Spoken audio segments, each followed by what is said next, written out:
ሰላም እንደምን ቆያችሁን የተወደዳችሁ ተመልካቾቻችን ከኢትዮጵያ ቴሌቪዥን 7 ሰዓት ሆኖ ዜና ኢትዮጵያ በሁለተኛው ምዕራፍ ተመልሷል። የአጀንዳ ጉዳያችንን ጨምሮ በተለያዩ ዘገባዎች ከናንተ ጋር ቆይታ ያደርጋል። ከውጭም እንደዚሁ የተለያዩ ትኩስ የሆኑ መረጃዎችን እናጋራችኋለን። አብራችሁን ቆዩ ግብዣችን ነው። ኔሮዛ መኮንን ባልደረባዬ መሀል ይታደለ እስከ 8 ሰዓት ድረስ ዜና ኢትዮጵያን እየመራን ከናንተ ጋር እንዘልቃለን። አበይት ጉዳዮቻችንን እናስቀድም።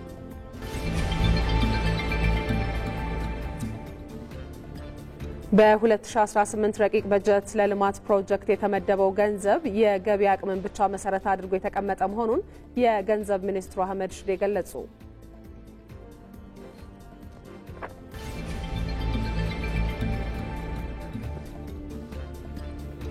የኢትዮጵያ ኦርቶዶክስ ተዋሕዶ ቤተክርስቲያን ፓትርያርክ ብፁዕ ወቅዱስ አቡነ ማትያስና ብፁዓን ሊቃነ ጳጳሳት በተገኙበት የችግኝ ተከላ መርሃ ግብር ተከናውኗል። በተለያዩ የሀገሪቱ ክልሎችም የአረንጓዴ አሻራ መርሃ ግብር በመካሄድ ላይ ነው።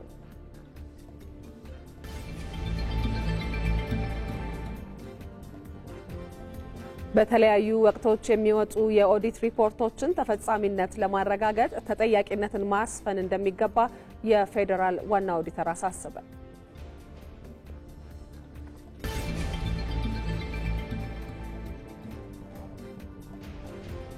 ከውጭ ከመረጥንላችሁ ርዕሰ ጉዳይ ውስጥ በእስራኤልና ሐማስ መካከል ያለውን ግጭት በድርድር ለመፍታትና በጋዛ ከ20 ወራት በላይ የዘለቀውን ጦርነት ለማስቆም የአሜሪካው ፕሬዝዳንት ዶናልድ ትራምፕ ግፊት በማድረግ ላይ መሆናቸው ተገለጸ።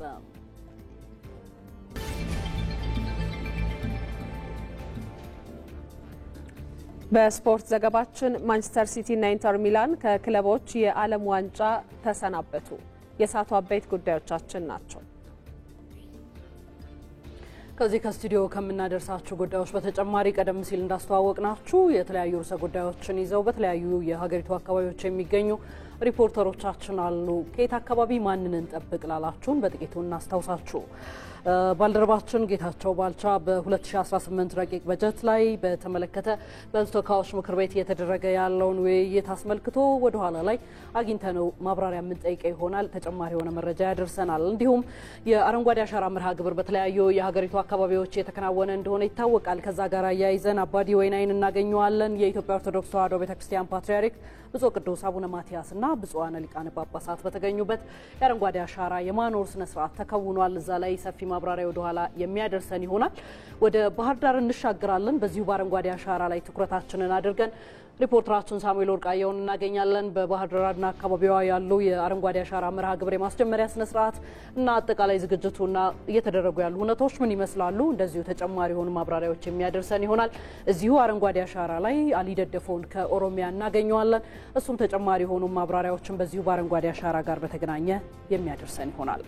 ሌሎች ባልደረቦቻችንን በቀጥታ መስመር ላይ ይገኛሉ። ተመስገን ተስፋዬ ከወላይታ ሶዶ በወላይታ ሶዶ ከተማ ለ2 ቀናት ሲካሄድ የቆየው ክልላዊ የሰላም የአንድነትና የልማት ኮንፈረንስ ተጠናቋል። ምን ሀሳቦች ተነሱበት የሚለውን ጉዳይ ይዞ እየጠበቀ ነው የሚገኘው። ከሱ ጋር ሰዓቱ ሲደርስ እንገናኛለን። እንዲሁም ዛሬ በመናነሳዊ አጀንዳ ጉዳያችን ላይ ቀደም ሲል በጠቀስነው ሀሳብ ላይ በተለያዩ ወቅቶች የሚወጡ የኦዲት ሪፖርቶችን ተፈጻሚነት ለማረጋገጥ ተጠያቂነትን ማስፈን እንደሚገባ የፌዴራል ዋና ኦዲተር መስሪያ ቤት በተደጋጋሚ ያሳስባል።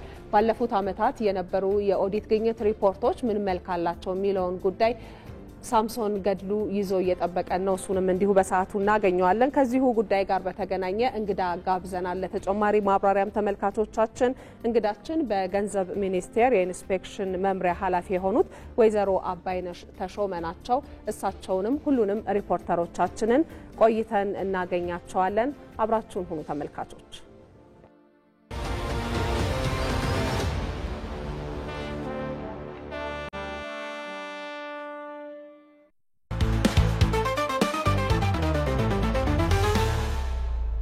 የፓርቲዎች ቁጥር መብዛት ለአንድ ሀገር የፖለቲካ ስርዓት ማደግና ለዲሞክራሲ ግንባታ ዋስትና ሊደረግ ይችላል ወይ? ወደ 130 ምናምን ደርሰው የፓርቲው ቁጥር ከብሔር ብሔረሰቦችም ቁጥር በላይ ሆኖ ይሄ የፓርቲዎች ቁጥር መብዛት እንደ ምስጥ ክንፉን አራግፎ ብዙም ሳይበር ወደ መሬት የሚገባ እንደዚህ ነው። ኢትዮጵያ ውስጥ ፓርቲዎች ቲዮሪንና ሪያሊቲን ቀላቅለዋል። አንዴ ለኔ እድል በሰጠኝ ኮታ ሰተምትከር ከሆነ መቼ ነው ለውጥ የሚመጣው? አለመግባባቶች መንስኤ የሆኑ ይመስለኛል። ገዥውን ፓርቲ ያጀብን ቤተ መንግስት ከማስገባት ውጪ ምንድነው ፋይዳው? እዚህ ጋር አንድ ጥያቄ ነገር መናገር ፈልጋለሁ። አንድ ነገር ፕሮቪን ጥያቄ ላቀርብለት። ቆይ መንግስትን ክሪቲሳይዝ የምናደርግበት አቅም ሊኖረን አይችልም። ጠቅላይ ሚኒስትሩ ውይይት ነበር በጥያቄ በአጋጣሚ ዛሬ ገብተው ቢሆን ኖሮ አገር አቀፍ ፓርቲዎችም ነበሩ እዛው ብቻ ነው ህዝቡ አጠገቡ ያለውን ፓርቲ አገር አቀፍ ፓርቲ ነኝ ብሎ አለመወዳደር የዛን ህዝብ ድምጽ ለማንሳት ነው የሚቀረው። ቆይ አትግባ የጋራ ስንፍናና ድክመት አለ። አገር አቀፍ ፓርቲዎች እዚህ ላይ ምላሽ ይስጡ። 97 ላይ እሺ እዚህ ላይ አንዴ ምላሽ ይስጡ። አድምጠኝ። ሲፈልግ ወቅቶ እንዲጋገረን እኛንን እኮ የከፈትነት በሩ ቆንጆ ጥያቄ ልጨምርልህ አበበ። እሺ ለአበበ አንድ ቆንጆ ጥያቄ ልጨምርለት። አቶ አበበ ለማብራሪያ የሚሆን ጥያቄ ነው እየጠየቁ ያለው።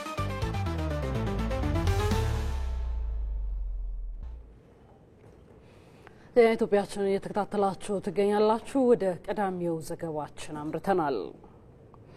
የኢትዮጵያ ብሔራዊ ባንክ ምግብ ነክ የዋጋ ግሽበት ካለፈው ዓመት በተመሳሳይ ወቅት አንጻር ከፍተኛ ቅናሽ ማሳየቱን ገለጸ። ግሽበቱ ባለፈው ዓመት ግንቦት ወር መጨረሻ ከነበረበት 25.6 በመቶ ዘንድሮ በተመሳሳይ ወቅት 12.1 በመቶ መድረሱ ተገልጿል። ሶስተኛውን ስብሰባ ያካሄደው የባንኩ የገንዘብ ፖሊሲ ኮሚቴ አጠቃላይ ዓመታዊ የዋጋ ግሽበት በሚያዝያና በግንቦት ወር 2017 ዓ.ም መጨረሻ ላይ 14.4 በመቶ መድረሱን ጠቁሟል። የዋጋ ግሽበት አሁን ካለበት ደረጃ በይበልጥ ለማውረድና የኑሮ ውድነት በህብረተሰቡ ላይ ያሳደረ ያለው ከባድ ጫና ለማቅለል ብሔራዊ ባንክ ጥብቅ የገንዘብ ፖሊሲ መተግበሩን መቀጠል እንደሚገባውም ገምግሟል። በሌላ በኩል ኮሚቴው የሀገር ውስጥ ኢኮኖሚ እድገት ተጠናክሮ እንደቀጠለና ለዚህም በግብርናው ዘርፍ እየታዩ ያሉ አበረታች እንቅስቃሴዎች ከውጭ ምንዛሪ አቅርቦት መሻሻል ጋር ተያይዞ በኢንዱስትሪው ዘርፍ ያለው የምርት እድገት መጨመር፣ የሸቀጦች ወጪ ንግድ በተለይም የቡናና የወርቅ ወጪ ንግድ መጠናከርና በመካሄድ ላይ የሚገኙ ትራንስፖርትና ቱሪዝምን የመሳሰሉ አገልግሎቶች መስፋፋት የየራሳቸውን አዎንታዊ አስተዋጽኦ ማድረጋቸውን ገምግሟል። የሀገሪቱ የባንክ ስርዓት ዝቅተኛ የተበላሸ ብድርና በቂ ካፒታል ያለው በመሆኑ ጤናማ የተረጋጋ እንደሆነ የገመገመው ኮሚቴው በአንዳንድ ባንኮች የታየው የጥሬ ገንዘብ እጥረት በባንክ ለባንክ የገንዘብ ገበያና በብሔራዊ ባንክ ቋሚ የብድር አገልግሎት መፍትሄ እያገኘ እንደሚገኝም ጨምሮ ገልጿል። በወጪ ንግድና በሐዋላ እንዲሁም በካፒታል አካውንት ከፍተኛ እድገት የታየ ሲሆን የገቢ ንግድ ግን እምብዛም ለውጥ አልታየበትም ያለው ኮሚቴው ከዚህ ጋር ተያይዞ የከረንት አካውንት ጉድለት የተሻሻለ ሲሆን አጠቃላይ የክፍያ ሚዛን ባለፈው ዓመት ከነበረበት ጉድለት ወጥቶ ትርፍ በማሳየት የብሔራዊ ባንክ የውጭ ምንዛሪ መጠባበቂያ ክምችትን በ4 እጥፍ ከፍ እንዲል አድርጎታል ብሏል። ኮሚቴው የኢትዮጵያ ብሔራዊ ባንክ እየወሰደ ያለው ጥብቅ የገንዘብ ፖሊሲ እየታየ ላለው የዋጋ ግሽበት መርገብ ከፍተኛ ሚና እንደተጫወተ በመረዳቱ ይኸው ጥብቅ ፖሊሲ የዋጋ ግሽበቱ በመካከለኛ ጊዜ ሊደረስበት የተሳሰበውን የነጠላ አሃዝ ግብ እስኪያሳካ ድረስ እንዲቀጥል ወስኗል። ከዚህ እይታ በመነሳት ኮሚቴው የተለያዩ የገንዘብ ፖሊሲ ምክረ ሀሳቦችን ለቦርድ አቅርቦ አስወስኗል። በዚሁ መሰረት የብሔራዊ ባንክ የፖሊሲ ተመን አሁን ባለበት 15 በመቶ እንዲቆይ፣ ብሔራዊ ባንክ ለሚሰጣቸው ቋሚ የተቀማጭ ሂሳብ አገልግሎት ለቋሚ የብድር አገልግሎት የሚከፈሉ የወለድ ተመኖች ባሉበት እንዲቀጥሉ፣ እንዲሁም ባንኮች በብሔራዊ ባንክ የሚያስቀምጡት የግዴታ መጠባበቂያ ምጣኔ በነበረበት እንዲቆይ ተወስኗል። አሁን ላይ የተስተዋለ ያለውን የዋጋ ግሽበት የመርገብ አዝማሚያ ማስቀጠል አስፈላጊ በመሆኑ አሁን ያለው 18 በመቶ ዓመታዊ የብድር እድገት ጣራ እስከ ቀጣዩ መስከረም ወር 2018 የገንዘብ ፖሊሲ ኮሚቴ ስብሰባ ጊዜ ድረስ ባለበት እንዲቆይ ተወስኗል። ከነዚህ ሌላ ንግድ ባንኮች የረጅም ጊዜ ግምጃ ቤት ቦንድ እንዲገዙ የሚያስገድደው የኢትዮጵያ ብሔራዊ ባንክ መመሪያ እንዲነሳም ተወስኗል። ዜና ኢትዮጵያን እየተከታተላችሁ ትገኛላችሁ ተመልካቾቻችን። አሁን ደግሞ ሪፖርተሮቻችን በቀጥታ መስመር ተጨማሪ መረጃ ወደሚሰጡባቸው ጉዳዮቻችን ነው የምንሻገረው። በ2018 ረቂቅ በጀት ለልማት ፕሮጀክቶች የተመደበው ገንዘብ የገቢ አቅምን ብቻ መሰረት አድርጎ የተቀመጠ መሆኑን የገንዘብ ሚኒስትሩ አህመድ ሺዴ ገለጹ። በሕዝብ ተወካዮች ምክር ቤት የፕላን በጀትና ፋይናንስ ጉዳዮች ቋሚ ኮሚቴና የምክር ቤቱ አባላት ረቂቅ በጀቱ ላይ ላነሷቸው ተጨማሪ ጥያቄዎች የገንዘብ ሚኒስትሩ ምላሽ ሰጥተዋል። የምክር ቤቱን ውሎ ሲከታተል የቆየው ባልደረባችን ጌታቸው ባልቻ ለተጨማሪ መረጃ በቀጥታ መስመር ላይ ይገኛል። ጌታቸው እንደምን ቆየ? የረቂቅ በጀቱን በተመለከተ ከምክር ቤት አባላት ምን ጥያቄዎች ተነሱ? የገንዘብ ሚኒስትሩ አህመድ ሺዴ ደግሞ ለነዚህ ጥያቄዎች የሰጡት ምላሽ ምን ይመስላል?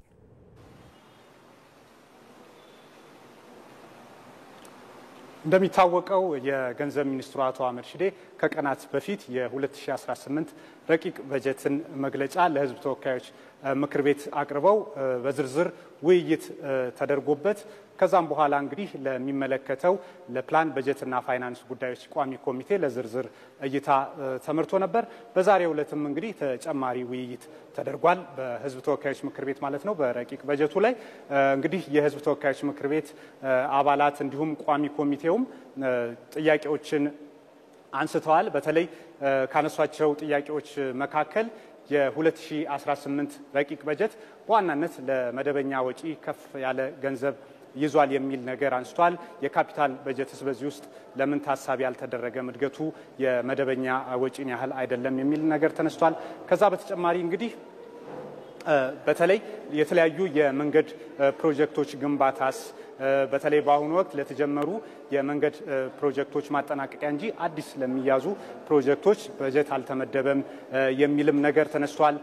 ከታክስ ለመሰብሰብ የታቀደው 1.1 ትሪሊየን ብርስ ምን ያህል ይሳካል? አሁን ካለው ታክስን በታማኝነት የመክፈል ባህል ባለመዳበሩ እንዲሁም የታክስ አስተዳደሩን በሚፈለገው መጠን ካለማደጉ የተነሳ የሚል ነገር ነው ያነሱት።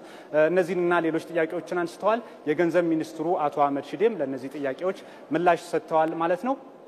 እንግዲህ ከዚህ ጋር በተያያዘ የመደበኛ ወጪ ከፍ ያለው በተለይ ኢትዮጵያ ባለፉት 15 እና 20 ዓመታት የወሰደቻቸው በተለይ የልማት ድርጅቶች የወሰዷቸውን ብድሮች መመለስ ስላለበት መንግስት በተለይ የዕዳ ጫናን ለማቃለል በኢኮኖሚክ ሪፎርሙ የተለያዩ ስራዎችን እየሰራ ነው። ከዕዳም በፍጥነት ለመውጣት በዚህ ዓመትም ከፍተኛ ገንዘብ ለዕዳ ለመክፈል በመዋሉ ምክንያት ነው የመደበኛ ወጪ ከፍ ያለው እንጂ በዚህ ዓመት በ2018 ረቂቅ በጀት ለካፒታል በጀትም ከፍ ያለ ገንዘብ ተይዟል ነው ያሉት። በተለይ ደግሞ ከመንገድ ጥያቄዎች ጋር በተያያዘ መንግስት በአሁኑ ወቅት በተለይ የገቢ አቅምን የሚሰበሰበውን የገቢ አቅምን መሰረት ያደረገ ወጪን ነው የሚከተለው በሪፎርሙም ከዚህ አንጻር ነው የሚሰራው በጀቱ የሚል ነገር ነው ያነሱት የገንዘብ ሚኒስትሩም። ከዚህ አንጻር እንግዲህ አሁን ያሉ የመንገድ ፕሮጀክቶችን ለማጠናቀቅ ብቻ እስከ 1.5 ትሪሊዮን ብር ስለሚፈልግ መንግስት የተጀመሩ የመንገድ ፕሮጀክቶችን ለማጠናቀቅ ትኩረት ሰጥቷል የሚል ነገር ነው ያነሱት። ከታክስ አሰባሰብ ጋርም በተያያዘ በዚህ ዓመት በተለይ ውጤታማ የታክስ አሰባሰብ ስርዓት ተዘርግቷል። ያንንም በማጠናከር የታቀደውን 1.1 ትሪሊዮን ብር ገቢ ለማሳካት ይሰራል የሚል ነገር ነው ያነሱት። ከዛ በተጨማሪም እንግዲህ መንግስት በተለይ ለተለያዩ ማህበራዊ ድጎማዎችም ከፍተኛ በጀት መመደቡን ነው ያነሱት። እንግዲህ ዛሬ ሰፊ ውይይት ተደርጎበታል። ጠቅላይ ሚኒስትር አብይ አህመድ በተገኙበትም እንግዲህ ረቂቅ በጀቱ ይጸድቃል ተብሎ ይጠበቃል። እሳቸው የመንግስታቸውን የ2017 በጀት ዓመት አፈጻጸም ማብራሪያ ሲሰጡ ማለት ነው። ከዛ በተጨማሪ እንግዲህ በዛሬው ዕለት የውጭ ዜጎች የቋሚ ንብረት ማፍራት የሚያስችላቸውን ረቂቅ አዋጅ እንግዲህ ቀርቦም ውይይት ተደርጎበታል ማለት ነው። በዛሬው ዕለት እንግዲህ ለዛሬው ለአሁን ያለኝ መረጃ ይሄን ይመስላል። አመሰግናለሁ። እናመሰግናለን ጌታቸው ለመረጃ ጥሩ ቀን ይሁንልህ። ዘገባዎቻችን ቀጥለዋል። የደቡብ ኢትዮጵያ ክልል እንደ አዲስ ከተመሰረተ አጭር ጊዜ ቢሆነው በክልሉ ማህበራዊ ኢኮኖሚያዊና ፖለቲካዊ ድሎች መመዝገባቸውን በምክትል ጠቅላይ ሚኒስትር ማዕረግ የዲሞክራሲ ስርዓት ግንባታ ማስተባበሪያ ማዕከል ኃላፊና የብልጽግና ፓርቲ ምክትል ፕሬዝዳንት አቶ አደም ፋራ ተናገሩ። ብዝሃነት የክልሉ መገለጫ መሆኑን የጠቀሱት የክልሉ ርዕሰ መስተዳድር አቶ ጥላሁን ከበደ በበኩላቸው በክልሉ አብሮነትና አንድነት ለማጠናከር የተጀመሩ ጥረቶች ተጠናክረው ሊቀጥሉ እንደሚገባ ገልጸዋል። በወላይታ ሶዶ ከተማ ለ2 ቀናት ሲካሄድ የቆየው ክልላዊ የሰላም የአንድነትና የልማት ኮንፈረንስም ተጠናቋል። እዚህ ርዕሰ ጉዳይ ላይ ተጨማሪ የሆነ ማብራሪያ እንዲያደርሰን ሪፖርተራችን ተመስገን ተስፋዬን በቀጥታ መስመራችን ላይ በድጋሚ አግኝተነዋል። ባለፉት 2 ቀናት ይህንን ውይይት የተከታተለ ቆይታ አድርጓልና እንዴት ውለሃል ተመስገን? እንግዲህ በኮንፈረንሱ ሰላም አንድነትና ልማት ማጠናከር ዋና ዓላማዎች የነበሩ ናቸውና ከዚህ አኳያ የተቀመጡ አቅጣጫዎች ምንድናቸው? በዚህ ውይይት ላይ አመሰግናለሁ ሮዛ። እንግዲህ ለ2 ቀናት ሲካሄድ የቆየው የሰላም ኮንፈረንስ ሲጠናቀቅ የተለያዩ መልእክቶች ተላልፏል። በዋናነት መድረኩ ትኩረቱን ያደረገው ከዚህ ቀደም አልፎ አልፎ የሚስተዋሉ ነጠላ ትርክቶችን በማስወገድ የጋራ መሰባሰብን መሰረት ያደረጉ እሳቢዎችን የማስረጹን ጉዳይ አጠቃላይ በክልሉ ላሉ ተወላጆች እንደዚሁም በተለያዩ አካባቢዎች ክልሉን ወክለው ለሚገኙ ከፍተኛ የመንግስት የስራ ኃላፊዎች የጋራ መግባባትን ፈጥሮ በክልሉ የተጀመረውን የሰላም የልማትና የአንድነት ንቅናቄን ይበልጥ ማስቀጠሉ ላይ ትኩረት አድርጎ ሲካሄድ ቆይቷል። በመድረኩ መልእክት ያስተላለፉት የደቡብ ኢትዮጵያ ክልል ርዕሰ መስተዳድር አቶ ጥላሁን ከበደ ክልሉ ባለፉት 2 ዓመታት ባከናወናቸው የልማትና የመልካም አስተዳደር ስራዎች እንደዚሁም ሰላምን በማጽናት ስራዎች ስኬቶችን ማስመዝገብ መቻሉን አስምረውበት አንስቷል። ጎን ለጎን ደግሞ የቤት ስራ የሚፈልጉ በርካታ ተግባራትም እንዳሉ አንስቷል። በተለይም ክልሉ ከ32 በላይ ብሔር ብሔረሰቦችን አቅፎ የያዘ ህብረ ብሔራዊ ክልል የመሆኑን ያክል ብዝሃነትን አቅፎ የብዙዎችን ተግባቦት እንደዚሁም ደግሞ አካታችነትን መሰረት ያደረገ ልማት ማስፈኑ ላይ አበክሮ መስራት እንደሚያስፈልግ አንስቷል። ለዚሁ ተግዳሮት የሚሆኑ ጉዳዮችን ደግሞ በዚሁ ኮንፈረንስ ላይ የተሳተፉ አካላት በጋራ በመረባረብ በሚሄዱበት ቦታ ሁሉ የክልሉ አምባሳደር በመሆን ልማታዊ ስራዎችን መደገፍ እንዳለባቸው አንስቷል። በቀጣይ ጊዜያቶች የሚከናወኑ ልማታዊ ስራዎች ደግሞ ይበልጥ ስኬታማ እንዲሆኑ ኮንፈረንሱ ትልቅ አበርክቶ እንዳለውም ነው አያይዞ ያነሱት። በመድረኩ በክብር እንግድነት ተገኝተው መልእክት ያስተላለፉት በምክትል ጠቅላይ ሚኒስትር ማዕረግ የዲሞክራሲ ስርዓት ግንባታ ማዕከል ዋና ኃላፊና የብልጽግና ፓርቲ ምክትል ፕሬዝዳንት አቶ አደም ፋራ በዋናነት ክልሉ ከዚህ ቀደም ከ2 ዓመት በፊት ሲደራጅ የቅርብ ክትትልና ድጋፍ በፌዴራል መንግስት ሲደረግ መቆየቱን አንስቷል። በ2 ዓመት ዕድሜ ደግሞ በልማት በመልካም አስተዳደርና በሰው ኃይል ልማት የተሰሩ ስራዎች የተሻለ ውጤት የተመዘገቡባቸው መሆኑን አንስተዋል። ይህ ውጤት ቀጣይነት እንዲኖረው ደግሞ የእንደዚህ አይነት ኮንፈረንስ ትልቅ አበርክቶ እንዳለው ነው አያይዘው ያነሱት። በዚህ ብቻ ሳያበቃ እንግዲህ እንደ ተግዳሮት የሚታዩ ከስኬቶች ባሻገር ያሉ ተግዳሮቶችን የማስወገዱ ስራ ቀጣይ ቤት ስራ ሊሆን እንደሚገባ አንስቷል። በተለይም የተቋማት አለመጠናከር አንዱና የሚታይ ውስንነት መሆኑን ጠቅሷል። ይህንን በቀጣይ ጊዜ ማረሙ ስራ የክልሉ የቤት ስራ እንደሚሆን አንስቷል። አለመተማመንን የሚያስከትሉ ነጠላ ትርክቶችም ደግሞ አልፎ አልፎ በክልሉ እንደሚስተዋሉ ጠቅሷል። እነኚህን የመቀልበስ ስራ በቀጣይ ጊዜያቶች በክልሉ ተጠናክሮ ሊቀጥል እንደሚገባ ነው ያነሱት። ጠቅለል ባለመልኩ እንግዲህ በኢትዮጵያዊ ወንድማማችነት እሳቤ ክልሉን ማበልጸግ እንደሚያስፈልግም በመጨረሻ መልእክታቸውን አስተላልፏል። ለ2 ቀናት ሲካሄድ በነበረው የሰላም ኮንፈረንስ ክልሉን ወክለው በተለያዩ ደረጃ የሚገኙ ከፍተኛ የመንግስት የስራ ኃላፊዎች ታድመውበታል። በጋራ መግባባት ላይ በመድረስም በዛሬው ዕለት ተጠናቋል። መልካም ተመስገን ተስፋዬ ከወላይታ ሶዶ ላደረስከን መረጃ ጋር ግን እናመሰግናለን። የተወዳችሁ ተመልካቾቻችን ዜና ኢትዮጵያችን ላይ ናችሁ። አብራችሁን ዝለቁ።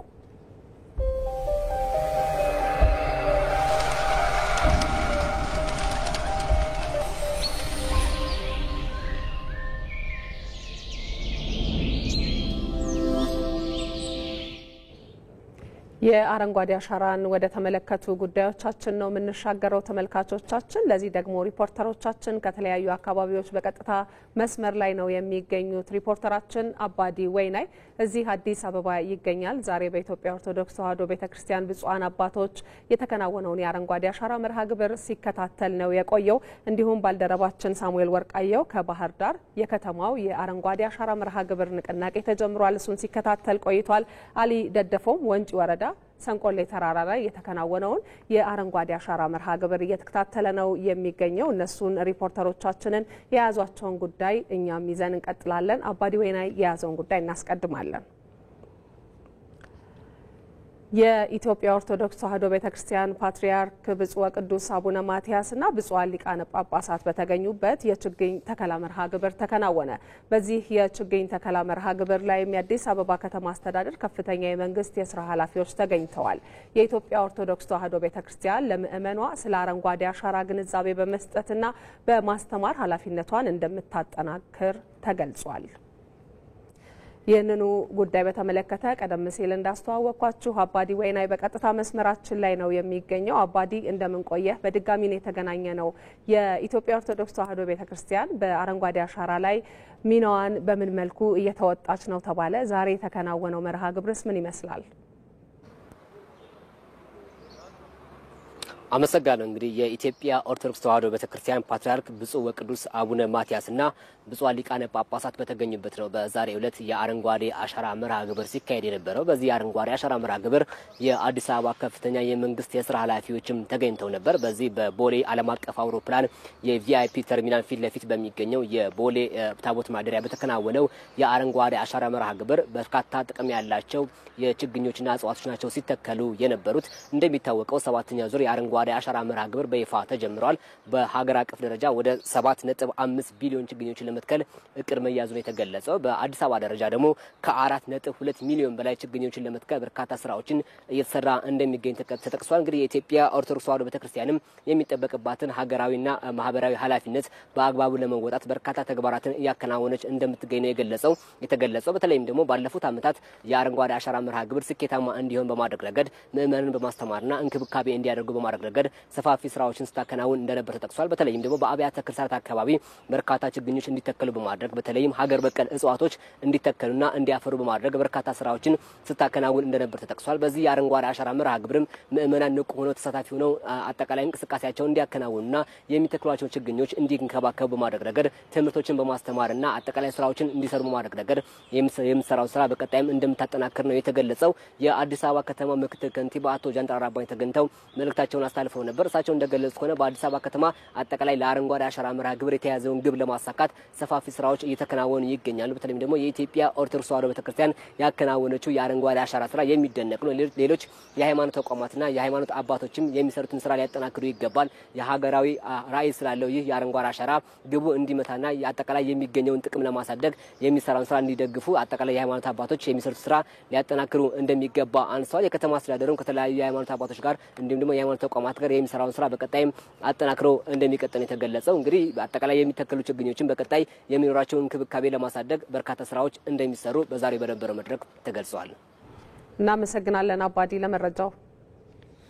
አሁንም አረንጓዴ አሻራችን ላይ ትኩረታችንን አድርገን ወደ እናንተ መድረሳችንን እንቀጥላለን። ሪፖርተሮቻችን አሁንም በቀጥታ መስመሮቻቸው ላይ መረጃዎችን ሊያጋሩን ይገኛሉ። ወደ ባህር ዳር ከተማ እንለፍ። በባህር ዳር ከተማ አስተዳደር በዘንድሮ የአረንጓዴ አሻራ መርሃ ግብር ከ3.4 ሚሊዮን በላይ ችግኞችን ለመትከል ዝግጅት መደረጉ ተገልጿል። ከተማ አስተዳደሩ የዘንድሮውን የአረንጓዴ አሻራ መርሃ ግብር ማስጀመሪያ እያካሄደ ነው የሚገኘው። እዚህ ርዕሰ ጉዳይ ላይ ቀደም ሲል እንዳስተዋወቅናችሁ ተጨማሪ የሆነ መረጃዎችን ሊያደርሰን ከባህር ዳር ሪፖርተራችን ሳሙኤል ወርቃየው በቀጥታ መስመራችን ላይ አግኝተነዋል። ሳሙኤል በድጋሚ ነው የተገናኘነው። ዛሬ በባህር ዳር ከተማ ያለውን በከተማ አስተዳደሩ የአረንጓዴ አሻራ መርሃ ግብር ማስጀመሪያ ስነ ስርዓት እየተካሄደ ነውና በዚህ ማስጀመሪያ ስነ ስርዓት ላይ በምን መልኩ ነው የተከወነው? በቀጣይነትስ የአረንጓዴ አሻራ መርሃ ግብርን ለመተግበር ምን ዝግጅቶች ናቸው ያሉት? እሱም በተመለከተ መረጃዎችን አድርሰን።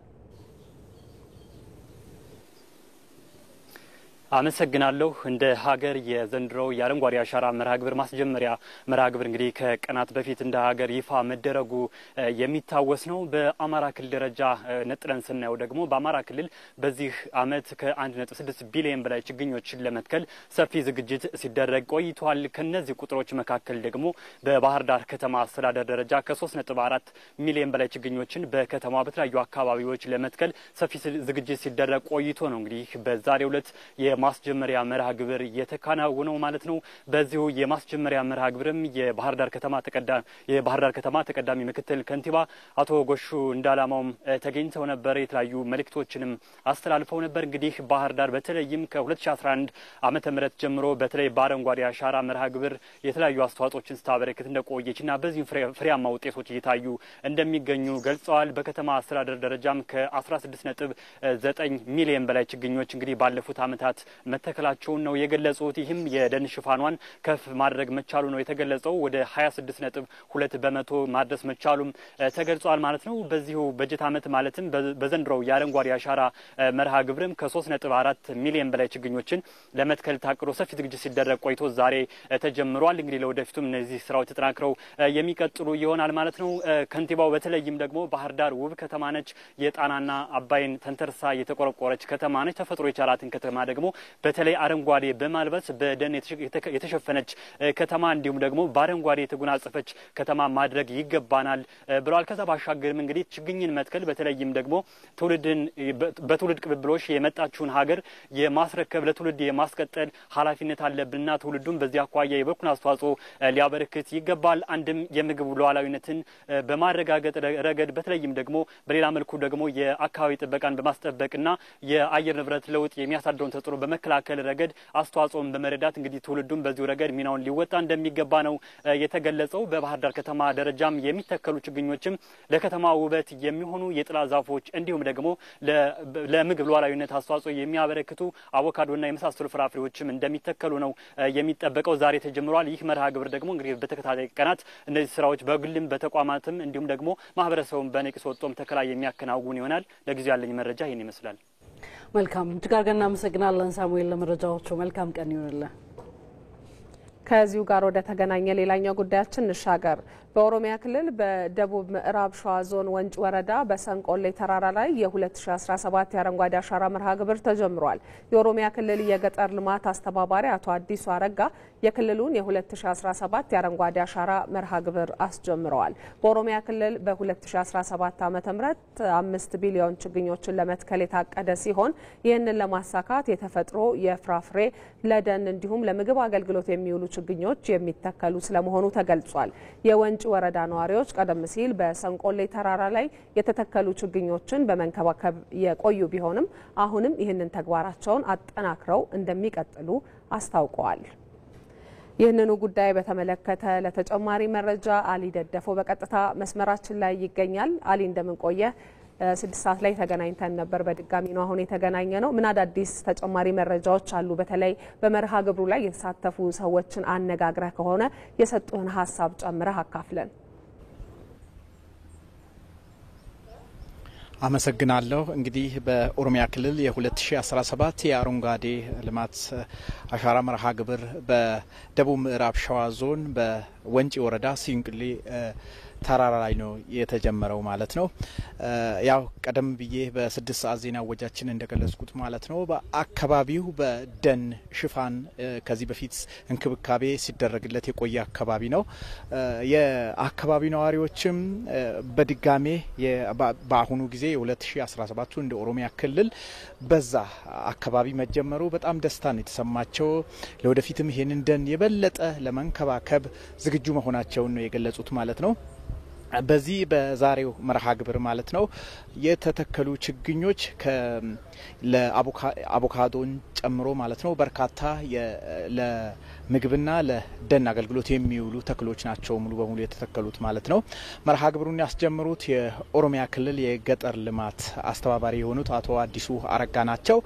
በክልሉ ከዚህ በፊት ሲተከሉ የነበሩት ወደ 20 ቢሊዮን ችግኞች ማለት ነው ላለፉት 7 ዓመታት ከ84 በመቶ በላይ እንደጸደቁና በዚህም ከፍተኛ መሻሻሎች ለውጦች እንደመጡ ነው የተናገሩት ማለት ነው። ስራ አጥነትን ከመቀነስ አኳያ በርካታ ወጣቶች የንብ እርባታን እዛ አካባቢ በማከናወን ገቢያቸውን እያሻሻሉ ነው የሚገኙት ማለት ነው።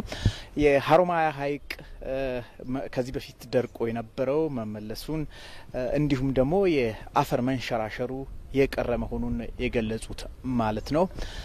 የኦሮሚያ ክልል ግብርና ቢሮ ምክትል ኃላፊ አቶ ኤልያስ ከድር እሳቸውም በዘንድሮ በክልሉ የሚገኙ 13 የችግኝ ጣቢያዎች ማለት ነው ከ5 ሚሊዮን በላይ ችግኞች ለዚህ ፕሮግራም ከ5 ቢሊዮን በላይ ችግኞች የተዘጋጁ መሆኑን የገለጹት ማለት ነው። ይሄም ደግሞ ዛሬን ጨምሮ በሁሉም የክልሉ ዞኖች ተግባራዊ እንደሚሆን ነው የገለጹት ማለት ነው። እንግዲህ ለአሁን ላለኝ መረጃ ይሄን ይመስላል። አመሰግናለሁ። እናመሰግናለን አሊ ለመረጃ። ጥሩ ቀን ይሆነልህ።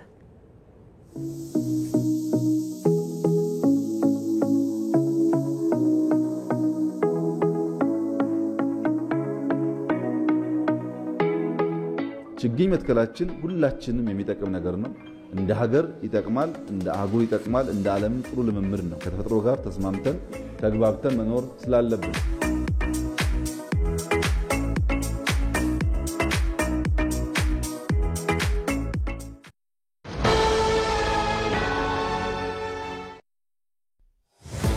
የሚሰራ ሰው ጊዜ አይበቃውም።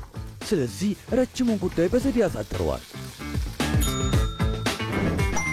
ወራዊ የአገልግሎት ክፍያዎቹን በቀላሉ ሲቢ ብር ፕላስ ያስታውሰዋል። ታታሪዋ ወጣት ቀኑ ይብቃቃላታል። የትምህርት ቤት ክፍያዋን ለመክፈል ሲቢ ብር ፕላስ ፍጥነት ያላብሳታል። የፈጠነ አንድ ቡን በሥራ የተጠመደው ያሳተና የኮንዶሚኒየም ብድር ክፍያን የሚፈጽመው በሲቢ ብር ፕላስ ነው። ግብር ለመክፈል መውጣት መውረድ ቀረ። ይኸው ክፍያ ቀለለ። የትኛውንም ክፍያ ለመክፈል ካሉበት ሳይነሱ ካሰቡት ይድረሱ። የተሻሻለው የሲቢ ብር ፕላስ መተግበሪያ አዳዲስ ነገሮችን አካቶ ሕይወታችሁን ሊያቀል ካላችሁበት ደርሷል። ሲቢ ብር ባሉበት ሁሉ አለ። የኢትዮጵያ ንግድ ባንክ ሁሌም የሚተማመኑበት ባንክ።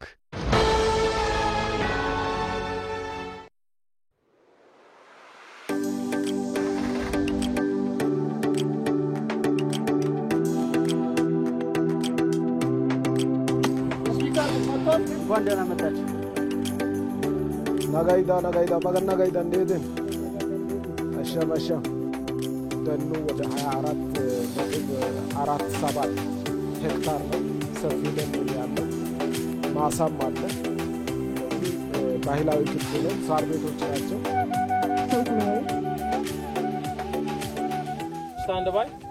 600 ኪሎ ሜትር ተጉዘን በታታሪዎቹ የኮንሶ ምድር ተገኝተናል። የሰው ልጅ የተፈጥሮ ጥገኛ ነው። ያለ ተፈጥሮ መኖር አንችልም። አረንጓዴ ልማቱን ለማስቀጠልም የሚታየው እዚህ ነው። ልክ ሰው ያለ አየር መኖር እንደማይችል የኮንሶ ማህበረሰብ ያለ ተፈጥሮ መኖር አይችልም። በአገር በቀል ዛፍ ብትበረቱ ትልቅ እድል ታገኛላችሁ። ከዚህ ተፈጥሮ ጋር የተሳሰሩ የማህበረሰብ እሴቶችን መመለስ ነው።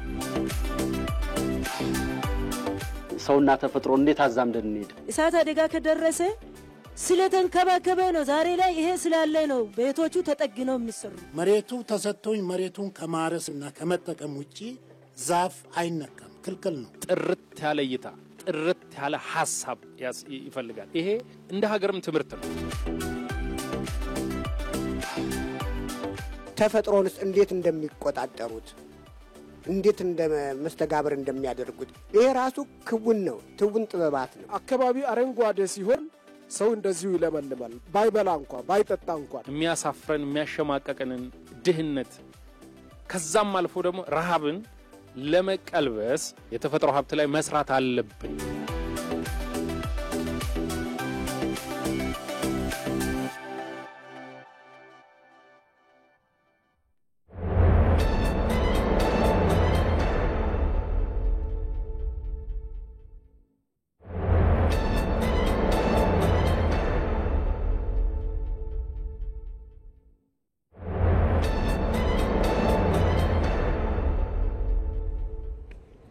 ዜና ኢትዮጵያችን እየተከታተላችሁ ትገኛላችሁ። ተመልካቾቻችን ወደ አጀንዳ ጉዳያችን ተሻግረናል። ቀደም ሲል እንዳስተዋወቅናችሁ በዛሬው የአጀንዳ ጉዳያችን በዋናነት የተለያዩ ጊዜያቶች የሚካሄዱ የኦዲት ሪፖርቶች መስተካከላቸውን በተመለከተ የሚደረጉ ጥንቃቄዎች አሉ ወይ፣ የሚደረጉ ክትትሎች አሉ ወይ፣ እስከዛ ባሻገር ደግሞ በኦዲት ሪፖርቱ ውጤት መሰረት ካልተፈጸሙ ተጠያቂነት ውስጥ እስከምን ድረስ በስፋት እየዳሰስን ቆይታ የምናደርገው ርዕሰ ጉዳይ ነው።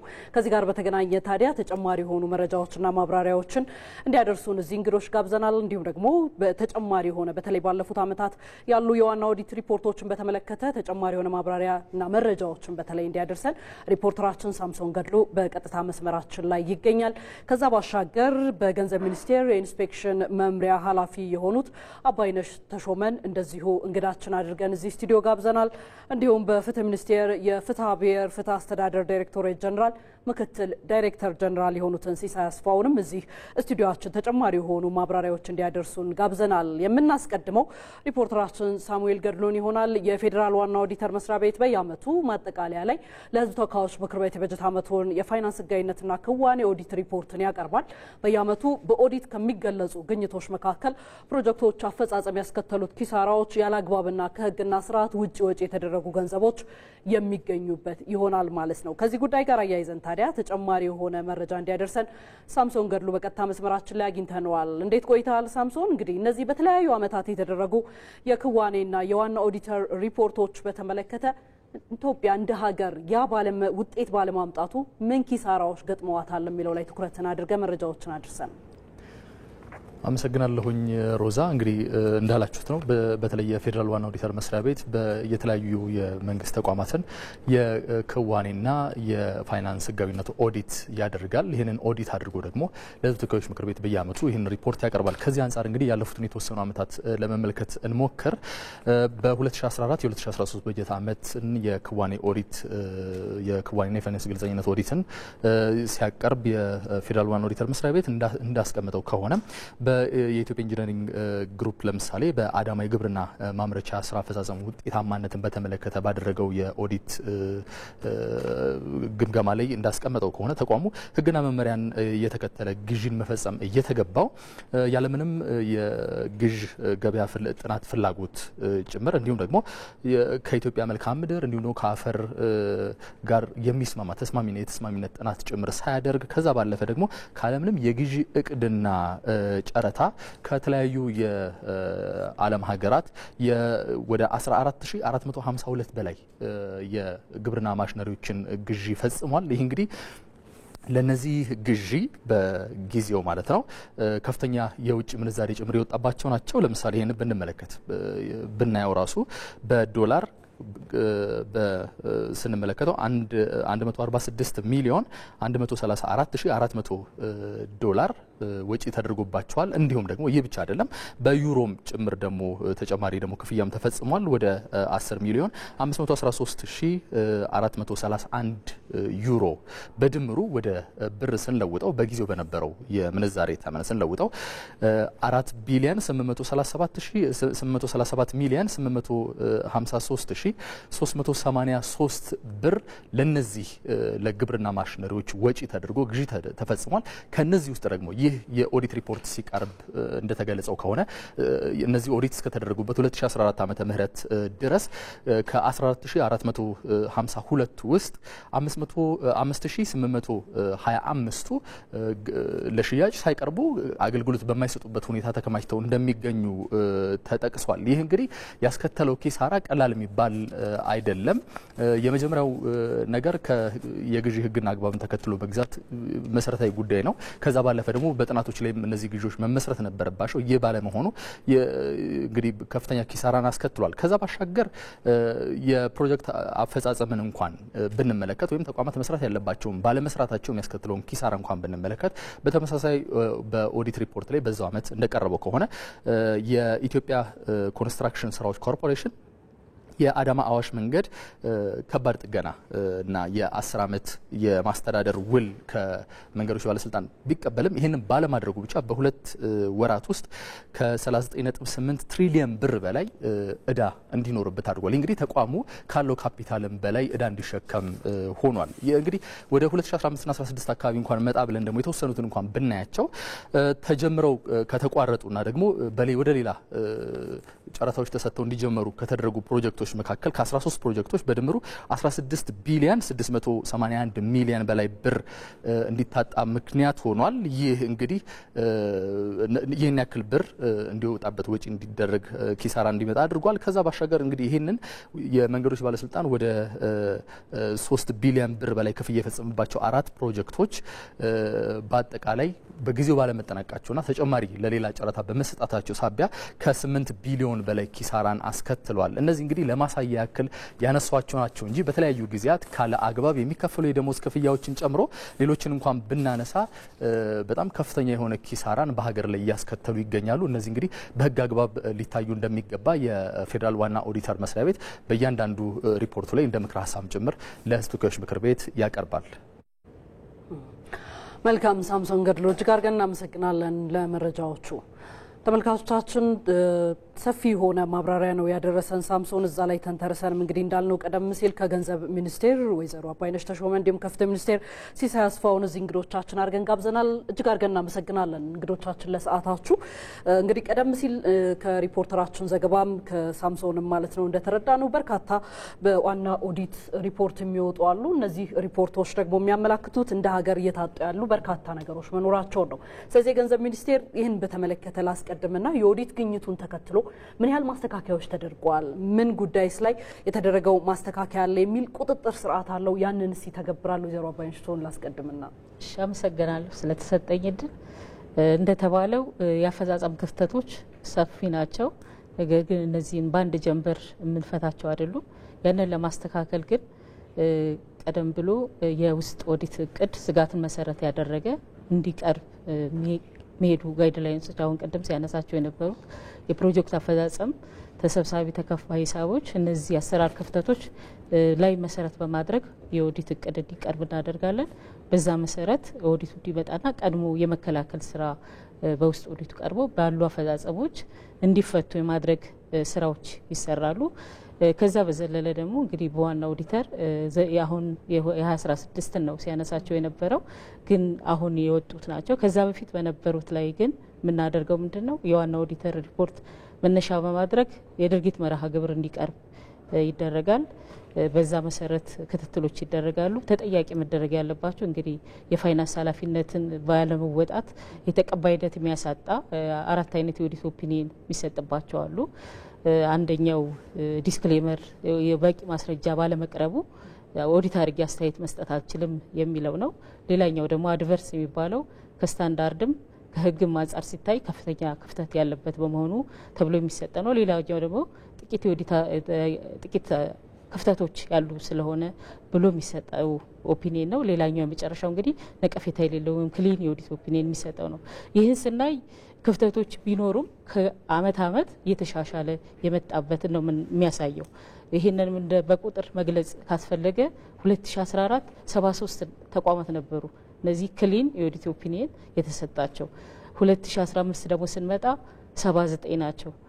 ያ ማለት 45%፣ 53%። አሁን ደግሞ በቀረበው ስፒች 115 ተቋማት ናቸው። ያው እናንተም እንደሰማችሁ እንደምታውቁት እየጨመረ ነው። ነገር ግን አሁንም ከችግሩ ወጥተናል ማለት ግን አይቻልም። ይህንን መሰረት በማድረግ ሲጀምር እንግዲህ መመሪያው ከወጣ በኋላ መጀመሪያ 39 ተቋማት ላይ ማስጠንቀቂያ ደብዳቤ ተሰጠ። ከዛ በመቀጠል ከ5 በላይ ኃላፊዎች እንዲነሱ ተደርገዋል። የገንዘብ ቅጣት ተቀጥተዋል። ይሄ ገንዘብ ቅጣቱ ፋይናንስ ኃላፊ፣ መስሪያ ቤት ኃላፊዎች ላይ ተጠያቂነት ሰፍኖ ገንዘቡ ተመላሽ ተደርጓል። ሌላው ተደጋጋሚ የማስጠንቀቂያ ደብዳቤዎች እየተሰጡ በተለይ ደግሞ በመንግስት ወጪ አስተዳደር የህዝብ ተወካዮች ምክር ቤት እንመለስና ከዚሁ ጋር ከሚደረጉ የተጠያቂነት ጉዳዮች ጋር ያሉትን ደግሞ ከምክትል ዳይሬክተር ጀነራል ሲሳይ አስፋው ጋር እናንሳና እንመጣለን ወደ እርስዎ። እሳቸው እያነሱ ነበረ የተወሰዱ እርምጃዎች ምን ይመስላሉ የሚለውን ነገር ግን በየጊዜው ብዙ ጊዜ እንሰማለን። የፌዴራል ዋና ኦዲተር መስሪያ ቤት በርካታ መስሪያ ቤቶችን ኃላፊዎቻቸውን ስም እየጠቀሰ ያወጣል ሪፖርቶችን እና እነዚህ ሪፖርቶች ከወጡ በኋላ የሚታዩ የኦዲት ክፍተቶች ላይ ተጠያቂነት እንዲሰፍን እየተሰራ ያለው ስራ ምን ይመስላል? እርሳቸው ከጠቀሱት በተጨማሪ በፍትህ በኩል ያለው። አመሰግናለሁ። እንደተባለው የፌዴራል ዋና ኦዲተር መስሪያ ቤት በየጊዜው እንግዲህ የኦዲት ግኝቶችን ይፋ ያደርጋልና እነዚህን የኦዲት ግኝቶች ይፋ ካደረገ በኋላ እንግዲህ ለፍትህ ሚኒስቴር እንደ አንድ ተጠያቂነትን እንደሚያሰፍን ተቋም ከህዝብ ተወካዮች ምክር ቤት የመንግስት ወጪ አስተዳደርና ቁጥጥር ጉዳዮች ቋሚ ኮሚቴ የሚደርሰን ሪፖርቶች አሉ። ማስተካከያ ተደርጎ ፍትህ ሚኒስቴርም የራሱ ሚና እንዲወጣ ከፌዴራል ዋና ኦዲተር መስሪያ ቤት የሚደርሱን ሪፖርቶች አሉ። እኛ ደግሞ እንደ ተቋማት ላይ ክትትል እናደርጋለን። በየጊዜው በተለይ የፍትሐ ብሔር ተጠያቂነትን ከማስፈን አንጻር ተቋማት የውል አያያዛቸው ምን ይመስላል፣ የክርክር ሂደታቸው በተለይ የኦዲት ግኝታቸውን በማስተካከል ረገድ ምን አይነት ሚና እየተወጡ ነው የሚለውን ክትትል እናደርጋለን። በእነዚህ ሂደቶች በሙሉ የተጠያቂነትን ስራ ለማስፈን ስራዎች ይሰራሉ። እንግዲህ ተጠያቂነት ስንል በዋናነት 3 ጉዳዮችን ነው ማንሳት የምንችለው። የፍትሐ ብሔር ተጠያቂነት ይኖራል፣ አስተዳደራዊ ተጠያቂነት አለ፣ የወንጀል ተጠያቂነት ይኖራል ማለት ነው። የፍትሐ ብሔር ተጠያቂነትን ስንመለከት በተለይ ከኦዲት ጉድለት ጋር በተገናኘ የኦዲት ጉድለት መፈጠሩ ምክንያት በመንግስት ላይ ለደረሰው ጉዳት ኃላፊነት መውሰድ የሚገባቸው ሰዎች ኃላፊነት ወስደው መንግስት የጎደለውን ገንዘብ እንዲያገኝ የሚደረግበት ሂደት ነው ማለት ነው። እንግዲህ የወንጀል ተጠያቂነትን በተመለከተ በተለይ አንዳንድ የኦዲት ግኝቶች ላይ በተያያዘ ተቋማት ኃላፊዎች ሊሆኑ ይችላሉ፣ ባለሙያዎች በሂደቱ ላይ በወንጀል ተጠርጥረው ሊገኙ ይችላሉ። እነሱ ደግሞ በወንጀል ተጠያቂ የሚደረጉበት ስርዓት አለ። አንዳንዴ ደግሞ አስተዳደራዊ ተጠያቂነትም ደግሞ መስፈን የሚኖርባቸው ጉዳዮች ላይ ባለሙያዎችም ሆነ የተቋም አመራሮች አስተዳደራዊ ተጠያቂነት እንዲሰፍን የሚደረግበት አሰራር አለ ማለት ነው።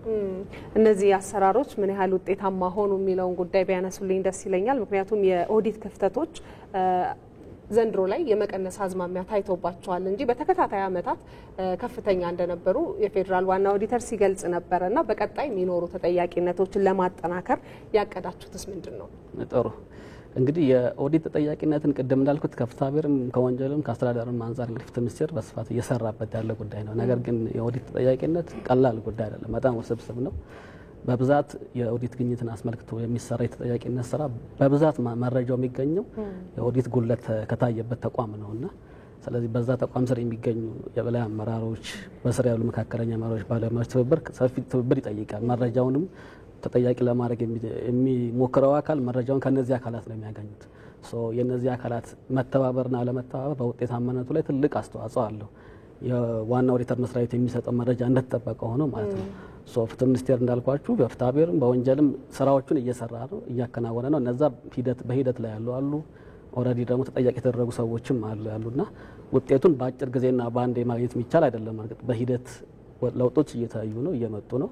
በቀጣይም ደግሞ ይሄንን ስራ በተለይ በደንብ አጠናክሮ መሄድ የሚቻልበትም ነገር ታቀርቧል። በቀጣይም እንደዚሁ በተቋማት ላይ ክትትል እናደርጋለን። በክትትል የሚገኙ ፋይንዲንጎችን መሰረት አድርገን የኦዲት ተጠያቂነትን መስፈን የሚችልበት ሁኔታ ለማረጋገጥ ጥረት ይደረጋል። እንደው ግን እንደ ማሳያ አቶ ሲሳይ ምናነሳው አለ ተጠያቂ ሆነው አሁን ባነሷቸው በዚህ በፍትሐ ብሔርም በአስተዳደራዊም በሌሎች መንገድም ተጠያቂ ሆነው የታዩ ውጤቶች አሉ። በተጨባጭ በቅርብ ጊዜ እናንተ እንደምታውቁት በተለያዩ ዩኒቨርሲቲዎች የነበሩ ኃላፊዎች በተለይ በወንጀል ተጠያቂ የተደረጉበት አግባብ አለ። ከወንጀልም ባለፈ እነዚህ ግለሰቦች በተለያየ መልኩ ከኦዲት ፋይንዲንግ ጋር በተገናኘ ከጎደለው ሀብት ጋር በተገናኘ የፈሩትን ሀብት እስከ ማሳገድና መንግስት ያንንም እንዲያገኝ ለማድረግ የሚሰሩ ስራዎች ከፍትሐ ብሔርም ጋር እንዲሁ ያልተጠናቀቁ ቢሆንም እየተሰሩ ያሉ ስራዎች አሉ ማለት ነው። መልካም እንግዲህ ወደ ገንዘብ ሚኒስቴር ልፍ ደግሞ ወይዘሮ አባይነሽ በተለይ ቀደም ሲል እንዳነሳ ነው ቁጥሮች አሁን ላይ በተቋማት ነጻ የሆኑ ተቋማቶች እያደጉ መምጣታቸውን ጠቅሰውልናልና ይህንን በማዘመን ዲጂታላይዝ በማድረግ ቀጣይ አሰራርን በማዘመን ሂደትና የኦዲት ግኝት ላይ ነጻ የሆኑ ተቋማትን በማብዛት ረገድ ምንድነው ለመቀነስ ያን የኦዲት ግኝትን እየተሰራ የሚገኘው ስራ? አመሰግናለሁ። ድጋሚ እንግዲህ ቴክኖሎጂን አዘምኖ ቀልጣፋ ግልጽ ተጠያቂነት የሰፈነበት የአሰራር ስርዓት ከመዘርጋት አንጻር የፋይናንስ ስርዓቱ ኢንቴግሬትድ ፋይናንሻል ማኔጅመንት ኢንፎርሜሽን ሲስተም ኢፍሚስ የሚባለው ስርዓት አለ። ኢጂፒ አለ ግዢው። ሌላው ኢፔመንት ነን ካሽ ትራንዛክሽኖች ከገንዘብ ንክኪ ውጪ የሆነ እነዚህ የካሽ ጉድለቶችን በየአመቱ እየጨመሩ ነበር የነበሩት፣ አሁን የቀነሱ ያሉበት ሁኔታ አለ። ስለዚህ ኦዲቱም ከዛ ጋራ ኢንተግሬት አድርጎ እንዲሰራ የኦዲት ቱሉ እንዲገዛ ባለድርሻ አካላቶችን ቲዋር ተዘጋጅቶ ስቴክሆልደርስ ተወያይቶበት ዋና ኦዲተር ማስተያየት ሰጥቶበት እሱ በቀጣይ ዘመናዊ ዲጂታል ለማድረግ እየተሰራበት ያለበት አግባብ ነው ማለት ነው። ስለዚህ በቅርቡ ወደ ስራ የመግባት እድሉ ይኖራል ማለት ነው። አዎ መልካም። ወይዘሮ አባይነሽ ተሾመ በገንዘብ ሚኒስቴር የኢንስፔክሽን መምሪያ ኃላፊ እንዲሁም ደግሞ በፍትህ ሚኒስቴር የፍትሐ ብሔር ፍትህ አስተዳደር ዳይሬክተር ጀነራል ምክትል ዳይሬክተር ጀነራል ሲሳይ አስፋው ለሰዓታችሁ እዚህ ተገኝታችሁ በኢትዮጵያ ቴሌቪዥን እንግዲህ ለኢቲቪ ለዜና ኢትዮጵያ ሀሳባችሁን ማብራሪያችሁን ስለሰጣችሁን እጅግ አድርገን ነው የምናመሰግነው። መልካም ቀን ይሁንላችሁ።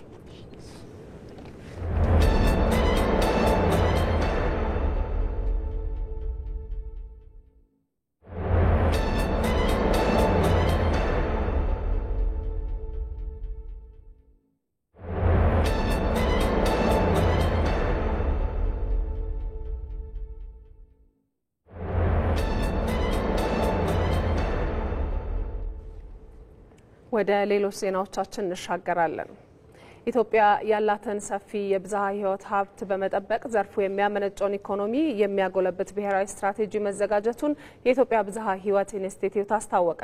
ከቀጣይ ዓመት 2018 ዓ.ም ጀምሮ የሚተገበረው ስትራቴጂው ባለድርሻዎችን በማቀናጀት ህብረተሰቡን ተጠቃሚ ያደርጋል ተብሏል። ሞላ ለማየሁ ተጨማሪ አለው። ኢትዮጵያ ካሏት ሰፊ ሀብቶች መካከል የብዝሃ ሕይወት ሀብቷ ይጠቀሳል። ጥናቶች እንደሚያመለክቱት በተለያዩ የከፍታ ልዩነቶችና የአየር ጸባይ ውስጥ ብርቅዬ የሆኑ ብዝሃ ሕይወት በኢትዮጵያ ይገኛሉ። ከ6000 በላይ የእጽዋት ዝርያዎች፣ ከ7000 በላይ የየብስና የውሃ ውስጥ ዝርያዎች እንዲሁም ከ18 በላይ የአፈር አይነቶች ኢትዮጵያ ውስጥ ይገኛሉ። ይህ ሰፊ ሀብት ለህብረተሰቡ ኢኮኖሚ መሻሻል አበርክቶ እንዲኖረው የተሻሻሉ ዝርያዎችን በማቅረብ እየተሰራ መሆኑን ተመራማሪዎች ይገልጻሉ።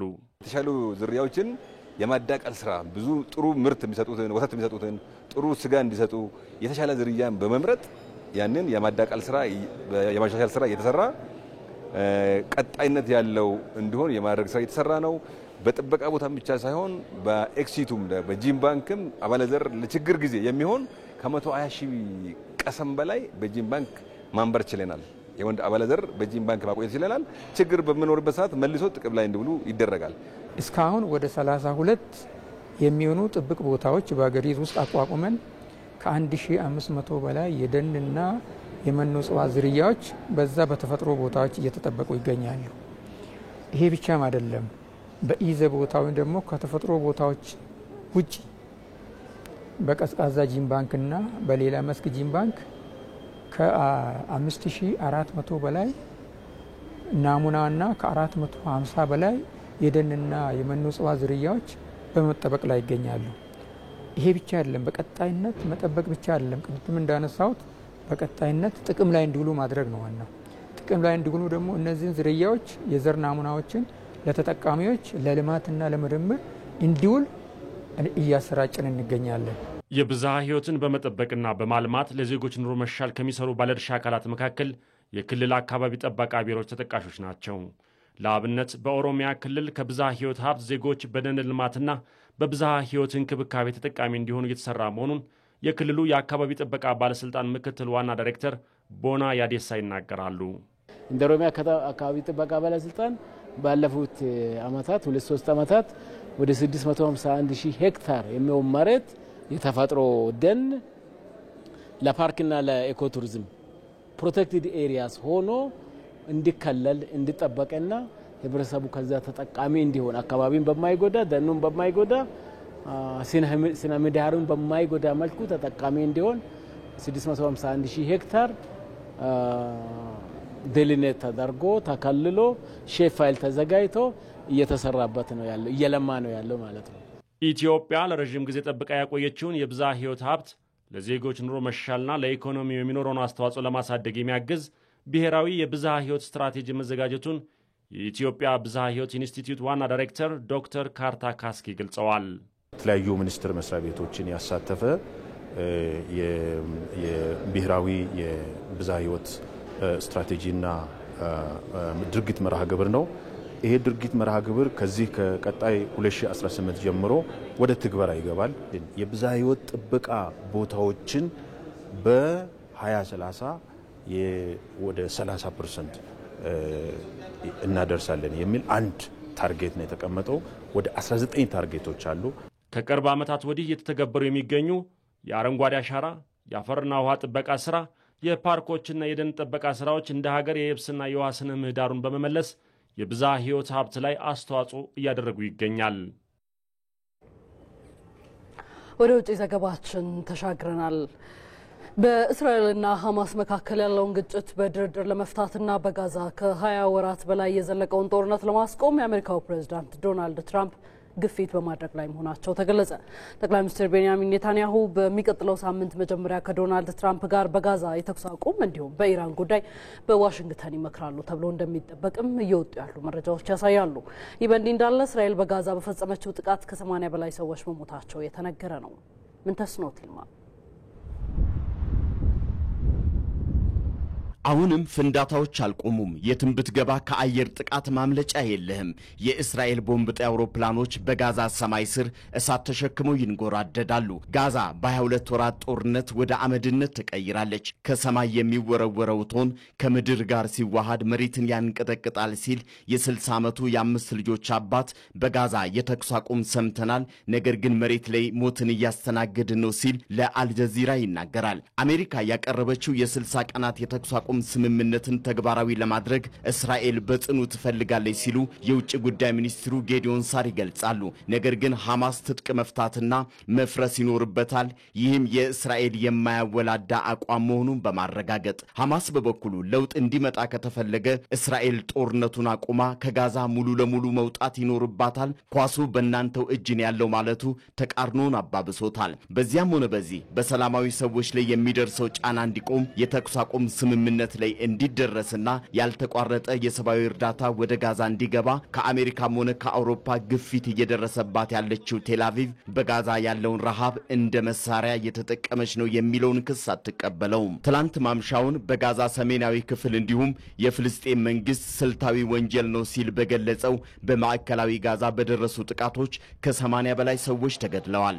በዚህ ጦርነት የሰብአዊ መብት ተሟጋቾች እስራኤል በተደጋጋሚ ሆስፒታሎችንና መጠለያዎች ላይ ኢላማ ያደረገ ጥቃት ፈጽማለች ቢሉም እሷ ግን ሳትቀበለው ቆይታለች። በትላንትናው ጥቃት ግን በእርዳታ ማከፋፈያ ማዕከላት ላይ ደረሰ የተባለውን ጥቃት እየገመገመ መሆኑን የእስራኤል ጦር አስታውቋል። የእስራኤል ባለስልጣናት ስለ ተኩስ አቁም ጉዳይ ከትራምፕ አስተዳደር ጋር ለመምከር ዋሽንግተን በተገኙበት ወቅትም ቢሆን ጦርነቱ የመቀዛቀዝ አዝማሚያ እያሳየ አይደለም ሲሉ አልጀዚራና ፍራንስ 24 ዘግበዋል። የእስራኤል መከላከያ ሚኒስትር አሁን በጋዛ ያለው ዘመቻ በማጠናቀቅ ላይ እንደሚገኙ በማንሳት ቀረ የሚሉትን የታጋቾች መፈታትና የሐማስ ሙሉ ለሙሉ ትጥቅ መፍታትን ተግባራዊ ለማድረግ እየሰሩ መሆኑን ይገልጻሉ። ይሁንና በሚቀጥለው ሳምንት የእስራኤሉ ጠቅላይ ሚኒስትር ቤንያሚን ኔታንያሁ ከዶናልድ ትራምፕ ጋር በጋዛ የተኩስ አቁም እንዲሁም በኢራን ጉዳይ ይመክራሉ ሲል ዘ ታይምስ ኦፍ እስራኤል ከዋይት ሃውስ ያገኘው መረጃ ነው ሲል አጋርቷል። በኢራንና እስራኤል የተኩስ አቁም ስምምነትን በማድረግ ረገድ የተሳካላት አሜሪካ በጋዛ ሰማይ ሰላም እንዲሰፍን የተወጠነው የ60 ቀናት የተኩስ አቁም ስምምነት ተግባራዊ እንዲሆን ግፊት ማድረጓን እንደቀጠለች ነው። ኢራንን ጨምሮ ሰፋ ያለ አህጉራዊ ዲፕሎማሲያዊ ስምምነቶችን ይሸፍናል የተባለው የመሪዎቹ ውይይት አንዳች የሰላም ተስፋ ይኖረው ይሆን ተብሎ እየተጠበቀ ነው። ሐማስ መሳሪያውን አስቀምጦ እጁን ወደ ላይ ያንሳልኝ የምትለው እስራኤል ሐሳቧ ተሳክቶ ጦርነቱን ታቆም ይሆን ወይስ ሐማስ እንደሚለው ጋዛን ሙሉ ለሙሉ ለቃ በመውጣት 22 ወራት የዘለቀው እልቂት መቋጫውን ያገኝ ይሆን? በመጨረሻም ወደ ስፖርት ዘገባችን ነው የምንሻገረው። ማንቸስተር ሲቲና ኢንተር ሚላን ከክለቦች የዓለም ዋንጫ ተሰናበቱ። የሳውዲው ክለብ አልሂላል ማንቸስተር ሲቲን ከውድድር ውጪ ማድረጉ አግራሞትን ጭሯል። ነጻነት ጫን ያለው ዝርዝር አለው። በደቂቃ በሰዓት በቀንና በሳምንት ብሎም በዓመት ተሰልቶ የተቀመጠው ይህ ሁሉ ረብጣ ዶላር አሁን የታለመለትን ግብ እየመታ እንደሚገኝ ማሳያ ይመስላል። በአውሮፓ ብሎም በተለያዩ የዓለም ሀገራት አንጋፋና ወጣት ከዋክብቶችን በማሰባሰብ ላይ የሚገኘው የሳውዲ ሊግ የዕድሜ ዘመን ክፍያን ከፍሎ ለበርካታ ወጪ ቢዳረግም አሁን ከነዛ አይነኬ ከሚመስሉት የአውሮፓ ክለቦች ተርታ የመሰለፍ አቅም እንዳለው አሳይቷል። በክለቦች የዓለም ዋንጫ በሪያል ማድሪድና በማንቸስተር ሲቲ ያልተረታው የአገሪቱ ክለብ አልሂላል አሁን የመድረኩን ዋንጫ የሚያስብበትን አቅም አግኝቷል። ከማንቸስተር ሲቲ ጋር የጥሎ ማለፍ ጨዋታውን ያከናወነው አልሂላል እጅግ ሳቢ በነበረውና 7 ግቦችን ባስተናገደው ጨዋታ 4-3 በማሸነፍ ሩብ ፍጻሜውን ተቀላቅሏል። በበርናንዶ ሲልቫ 9ኛ ደቂቃ ግብ መሪ መሆን የቻለው የአምና ሻምፒዮኑ ማንቸስተር ሲቲ ማርኮስ ሊዮናርዶና ማልኮም ባስቆጠሩት ግቦች 2-1 ተመርቶ በሃላንድ ኳስ መደበኛ ደቂቃውን 2-2 አጠናቋል። አሸናፊውን ለመለየት በተሰጠው ተጨማሪ 30 ደቂቃዎች ውስጥም ኩሊባሊ አልሂላልን 3-2 መሪ አድርጓል። ፊልፎደን ሲቲን 104ኛው ደቂቃ ላይ ዳግም መሪ ማድረግ ቢችልም ማርኮስ ሊዮናርዶ 112ኛው ደቂቃ ላይ አልሂላልን 4-3 አሸናፊ ያደረገች ኳስ ከመረብ አኑሯል። በዚህም ፔፕ ጋርዲዮላ የሰጉትን ፈተና አስተናግደው ከውድድሩ ሲሰናበቱ በስኬታማው አሰልጣኝ ሲሞኔ ኢንዛጊ ከወዲሁ የስኬት ጉዞን የጀመረው አልሂላል በበኩሉ ወደ ሩብ ፍጻሜው ተሻግሯል። በጨዋታው የ34 ዓመቱ ግብ ጠባቂ ያሲን ቦኖና የ22 ዓመቱ ማርከስ ሊዮናርዶ ደምቀው አምሽተዋል። ከጨዋታው በኋላ ኢንዛጊ በሰጠው አስተያየትም ያለ ኦክሲጅን ኤቨረስት ተራራ መውጣት ነበረብን፣ ይህንን በማድረጋችንም በተጫዋቾቼ ኮርቻለሁ ብለዋል። በሌላኛው መርሃ ግብር የአውሮፓ ሻምፒዮንስ ሊግ ፍጻሜ ተፋላሚው ኢንተር ሚላን በብራዚሉ ፍሉሚኔንሴ ከውድድሩ ተሰናብቷል። በቀድሞ ተጫዋቹ ቼቩ እየተመራ ለጥሎ ማለፉ የበቃው ኢንተር ሚላን በፍሉሚኔንሴ 2-0 ተረትቷል። በጨዋታው ካኖ 3ኛውና ሄርኩለስ 90 ሲደመር 3 ላይ የአሸናፊነት ግቦችን አስገኝቷል። የጣሊያኑ ክለብ በኳስ ቁጥጥርና በግብ ዕድሎች ፈጠራ ተሽሎ ቢገኝም አምና ለፍጻሜ ደርሶ በማንቸስተር ሲቲ የተሸነፈውን የብራዚሉን ክለብ ማሸነፍ አልቻለም።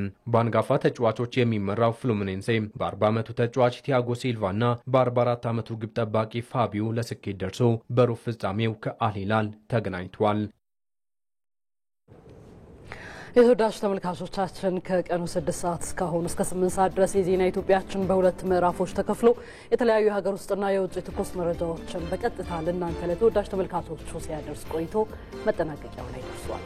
ከኛ ጋር ስለነበራችሁ እጅግ አድርገን እናመሰግናለን ተመልካቾቻችን። ሮዛ መኮንንና መሐሌት ታደለ ዜናዎቹን እየመራን እንዲሁም ደግሞ ዳይሬክተራችን አስራትና ገዛኸኝ የዜና ኢትዮጵያ አዘጋጅ ፋሲካ ያሌውና መላው የስቱዲዮና የስርጭት ባለሙያዎችም ከኛ ጋር በመሆን ቆይታ አድርገዋል። እናመሰግናለን። ጥሩ ቀን ይሁንላችሁ።